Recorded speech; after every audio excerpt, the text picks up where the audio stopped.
আবুল কালাম বিশ্বাস, ঠিকানাটা মোলাট ইউনিয়ন, বৈশাখীয়া গ্রাম। খদুয়া। হরি হরি। কতদিন ধরে ব্যবসা করেন? 44 বছর। এর আগে দোকানে জায়গায় ছিল? না, নদীতে সাইডের কাছে ভাঙে। 4 বার ভেঙে গেছে। আচ্ছা, আপনার এখানে আনকমন একটা জিনিস দেখলাম, কোনটা? চটপটির সাথে দেখলাম ও মুরগির গোস। হ্যাঁ। দেখলাম এখানে প্রচুর ভিড়, আমরা অনেকক্ষণ দাঁড়াইয়া তারপরে সিরিয়ালে নিয়ে তারপরে আপনার অর্ডার দিলাম। জি। প্রতিদিন কতটুকু পরিমাণ চটপটি যায়? এখন তো ঈদের সময় একটু বেশি যায়, এমনি একটু কম। আনুমানিক কতটুকু? এমনি মনে করেন সচরাচর 2-2.5 কেজি এরকমের ডাল চলে। প্রতিদিন এটা প্রতিদিন শেষ হয়ে যায়? হ্যাঁ, দৈনিক আমার কথা কোনো থাকে হয়তো সেটা হয়ে গেছে, লোক পাইছে ফেরত ইনশাল্লাহ। আমাকেও কোনোদিন এর আগে নাকি গরুর গোস দিয়ে চটপটি করতেন? হ্যাঁ, তখন 5 টাকা সুদ থেকে শুরু করছে গরু গোস দিয়ে।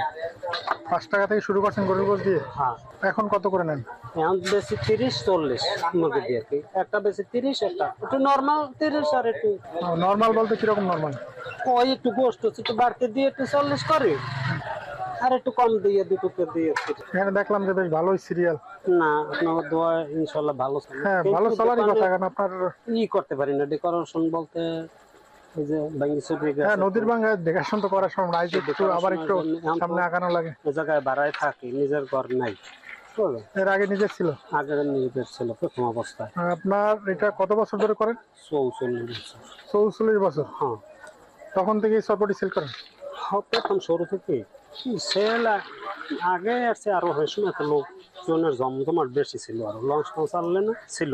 এখন তো লঞ্চ, এখন তো লঞ্চ নেই, এখন তো ওই মনে করেন মানুষ গাড়ির প্রতি দৌড়ে।